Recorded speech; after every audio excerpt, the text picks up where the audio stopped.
For Morningstar, I'm Jeremy Glazer. Many retirees use the bucket system to organize their portfolios. I'm here today with Christine Benz. She's our Director of Personal Finance for some year-end portfolio maintenance tips to think about if you do use the bucket system. Christine, thanks for joining me. Jeremy, it's great to be here.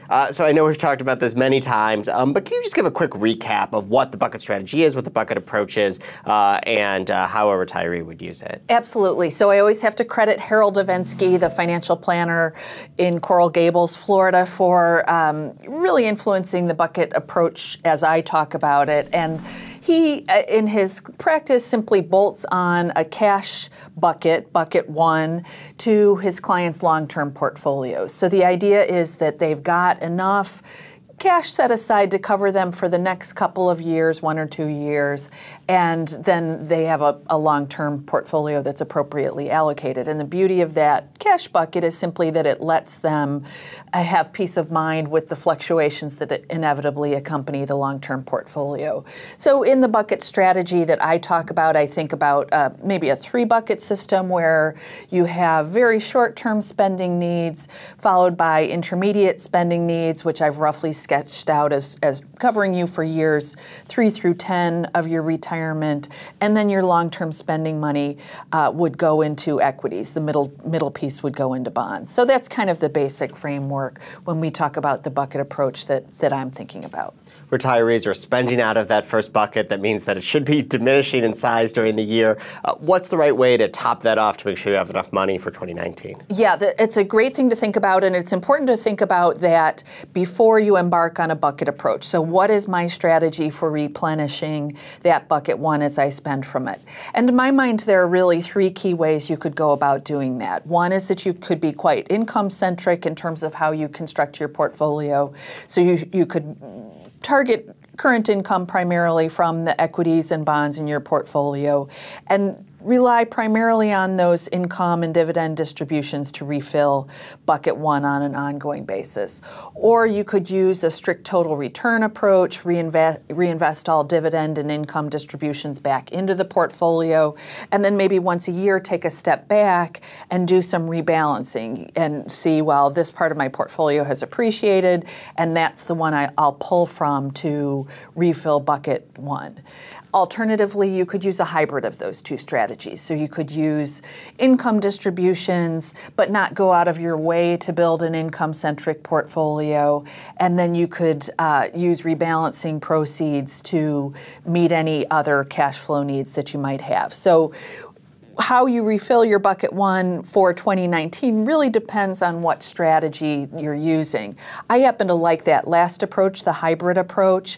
And the good news is for bucketers that yields have gotten better. So if you've been relying on organic yields to help source cash flows for your portfolio, that's gotten a little easier because not only have cash yields come up a little bit, but we've also gotten better yields from bonds, even though we've had some short-term price dislocations. So definitely step back, think about how you are employing the bucket strategy and use that to determine where you go for cash for next year.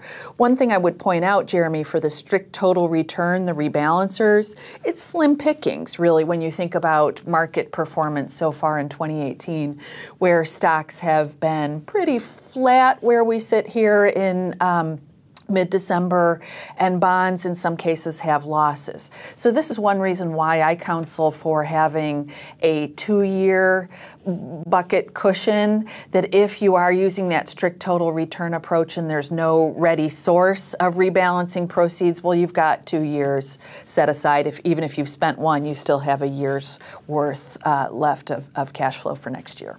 If you are going to rebalance, what kind of accounts should you be looking at to potentially tap in order to refill that cash bucket? Yeah, this is an important question, and I think it does get back to withdrawal sequencing, and this is a topic that I've written on and done video interviews on, the idea of thinking about tax-efficient withdrawal sourcing in retirement and using that to inform which specific accounts you go to supply your living expenses. If you're someone who's just embarking on retirement, oftentimes you'd want to think about tapping your taxable assets first because they have less long-term tax benefits associated with them. But from a practical standpoint, when I think of many sort of mid-retirement career bucketers, most of their withdrawals are necessarily coming from required minimum distributions that are coming out of those traditional tax-deferred accounts. So for many people who are post 70 and a half, who are subject to required minimum distributions, they're probably withdrawing most of the proceeds that they need to refill the cash bucket from their RMDs alone. Finally, what else needs to be on your radar as the year comes to a close? I think you do want to also, in addition to refilling bucket one, you want to think about any rebalancing that you need to do among the buckets. In 2018, as I mentioned, it hasn't been a meteoric year for either stocks or bonds. And in fact, foreign stocks are down a little bit, so maybe you want to do a little bit of intra-equity rebalancing, adding perhaps to foreign stocks because they have underperformed U.S.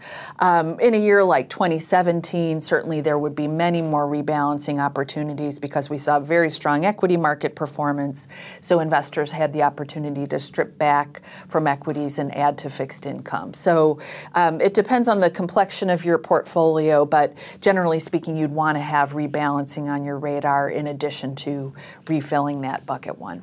Christine, thank you. Thank you, Jeremy. For Morningstar, I'm Jeremy Glazer. Thanks for watching.